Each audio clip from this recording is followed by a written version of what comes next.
तुमने दोबारा शादी क्यों नहीं की? सुजाता ने आज 10 साल बाद दोबारा बसेरा में कदम रखा था। ये वही बसेरा था जहाँ कभी वह दुल्हन बनकर आई थी। ये कभी उसका घर हुआ करता था। उसके ससुर रिटायर्ड जज अविनाश शर्मा की कोठी, उसके पति आईपीएस निशांत शर्मा का घर में शौक पसरा हुआ था। मृत शरीर को ले जाने की तैयारी थी। मरने वाली और कोई नहीं, उसके पति की दूसरी पत्नी ज्योति थी। वो जाकर अपनी सास के पास खड़ी हो गई। माँ आंखों में आंसू भरे उसे देखने लगी।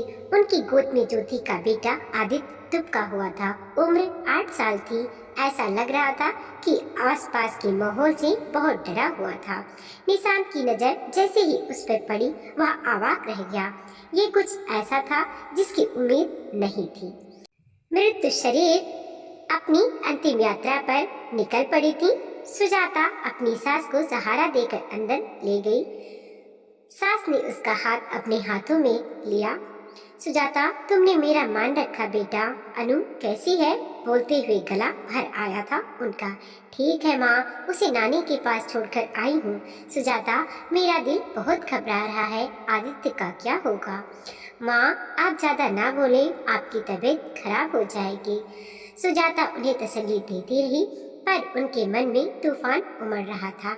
ये वही घर था जहाँ उसके पति ने उसे ठुकराया था और ज्योति से शादी कर ली थी, वह भी उस कंडीशन में जब वो माँ बनने वाली थी। निशांत बेटी के जन्म के बाद एक बार भी अपनी बेटी को देखने नहीं आए थे। उन्होंने ये भी जानना जरूरी नहीं समझा था कि माँ बेटी जिंदा है या मर गई। इस घर में सिर्फ एक ही माँ थी जिन्होंने उसे बेहद प्यार दिया था, जो उसके साथ डटकर खड़ी थी। उन्होंने बेटी को बहुत रोकने की कोशिश की थी, पर रोक न सकी थी। सुजाता ने ही उसे मना कर दिया था। माँ, मैं अब इतनी नीचे नहीं गिर सकती कि निशांत के साथ रहूं। जब उन्होंने मेरी जगह किसी और को दे दी है। उसने आसानी से निशांत को आजाद कर दिया था। वह निशांत के वापस लौटने से पहले वहां से निकलना चाहती थी। माँ अब मैं चलती हूँ। सुजाता, आज मत जाना, यहीं रुक जा बेटा, मैं बहुत अकेली हूँ। माँ, रूबी और नेहा दोनों यही हैं आपके साथ। रूबी और नेहा निशांत की चचेरी बहन थी। जब वह शादी होकर आई थी तो ये दोनों उसकी ननद कम सहेली ज्यादा बन गई थी। भाभी, रूबी का गला भर आया। हम तो आपका साथ कभी।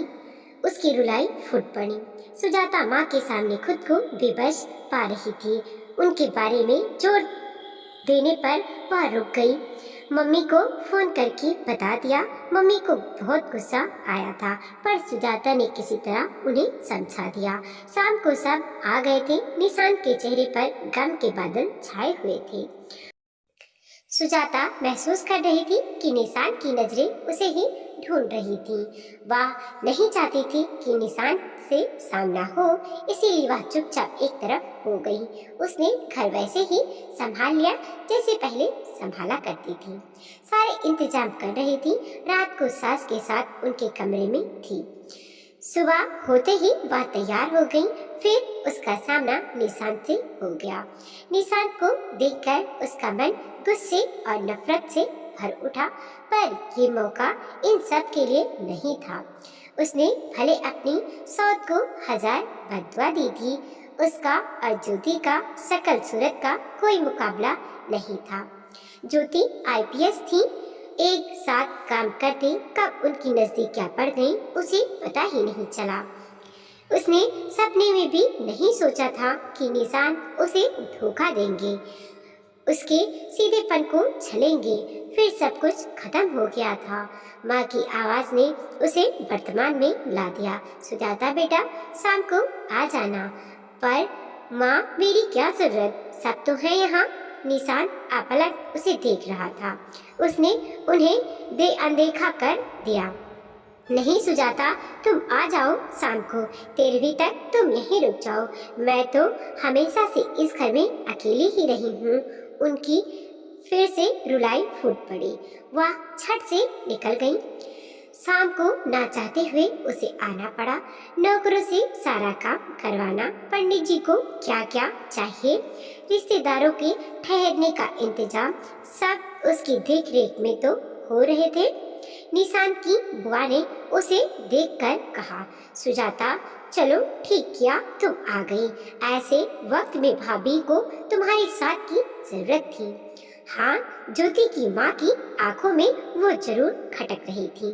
13वीं के पश्चात ज्योति की माँ ने मौका देखकर उससे कहा, तुम यहाँ क्यों आई हो? ये मेरी बेटी और उसके बेटे का घर है, यहाँ हद जमाने की कोशिश भी मत करना। आंटी आप बेफिक्र रहे, मुझे ये घर कभी फला ही नहीं। मैं अपनी बेटी के साथ बहुत खुश हूँ। मुझे मेरी जिंदगी में किसी की जरूरत नहीं है। इस घर में मैं अब कभी वापस नहीं लौटूंगी। ऐसा कहकर वह रूम से बाहर निकल गई।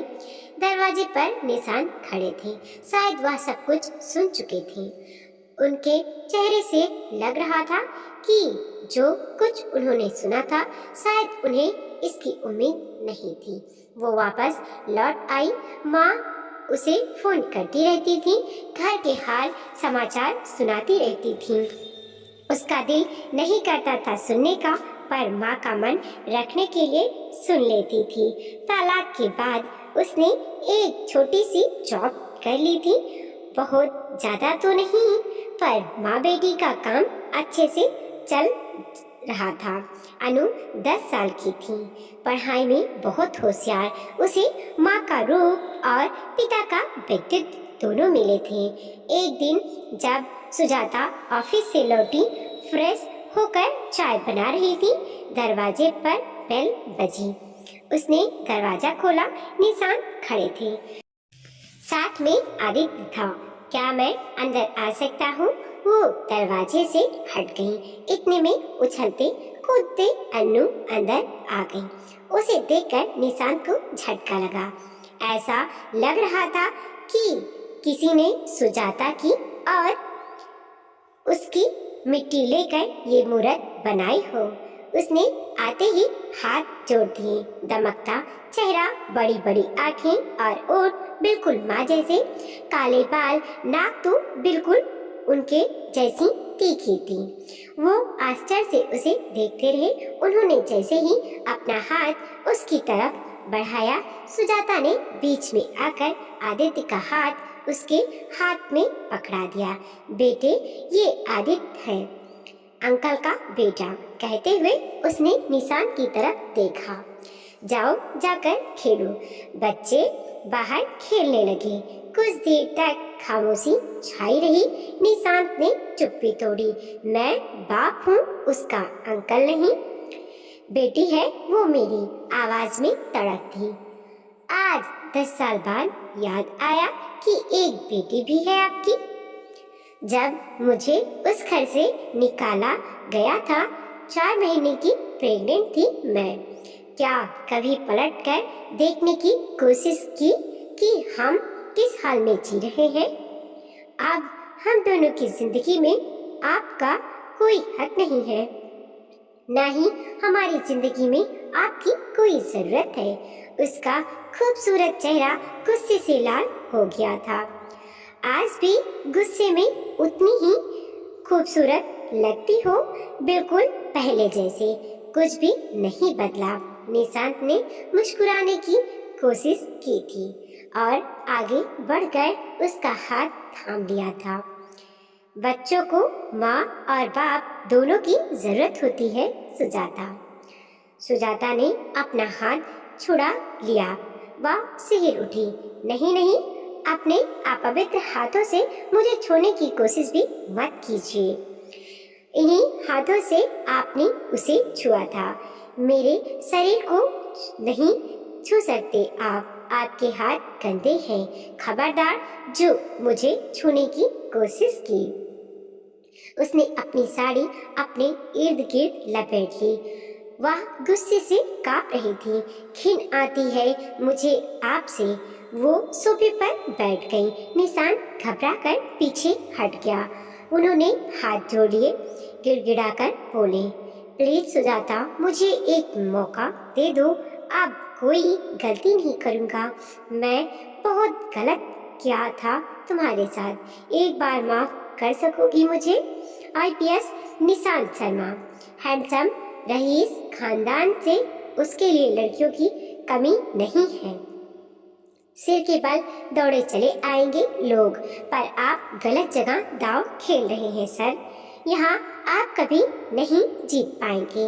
आपकी बीवी मर गई, तब आपको मेरी और अपनी बेटी की याद आई। निशांत का गला अवरुद्ध हो गया। बहुत बड़ा गुनाह किया था, माफी मांगना चाहता था, पर तुम्हारा सामना करने की हिम्मत नहीं जुटा सका। सुजाता का सर तेज हो उठा।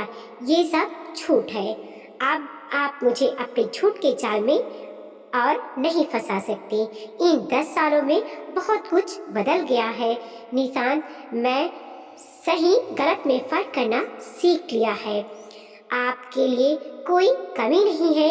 अब आप किसी बड़े खानदान की या कोई ऑफिसर लड़की देखकर शादी कीजिए। सुजाता कभी नहीं लौटेगी निशांत। तुमने दोबारा शादी क्यों नहीं की?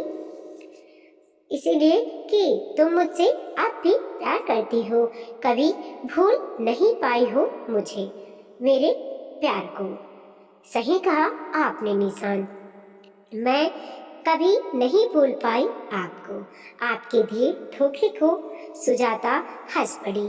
सही कहा आपने। प्यार मैंने शादी के बाद किया था, वो भी सिर्फ आपसे, एक धोखेबाज आदमी से, जिसने मुझे जिंदगी का सबसे बड़ा सबक सिखा दिया। पर जानते हैं निशांत, मेरे दिल में आपके लिए अब कुछ भी नहीं है, ना प्यार ना नफरत। मैंने आपको माफ कर दिया अनु के लिए।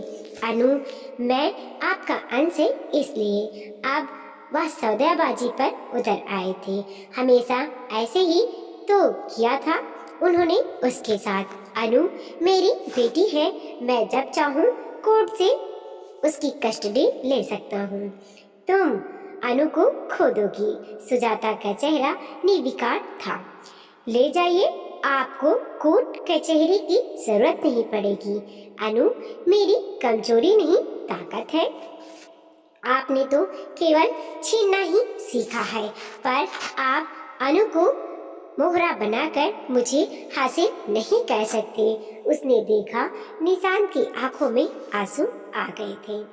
जिस इंसान ने केवल रुलाना सीखा था, आज वो खुद रो रहा था। उसे निशांत के चेहरे पर हार देखी थी, उसकी आंखों में सुकून उतर आया था। आज उसने अपने साथ हुई नाइंसाफी का हिसाब बराबर कर दिया था। बच्चे खिलकर अंदर आ चुके थे। निशांत अनु को प्यार करना चाहते थे। सुजाता को वापस उसी तरह से अपनी बाहों में बांधना चाहते थे। उसके साथ वही 10 साल पहले वाले निशांत बनना चाहते थे, जब वह उसकी हर सांस पर अपना हक समझते थे। पर उनकी मुट्ठी से वक्त रेत की तरह फिसल चुका था।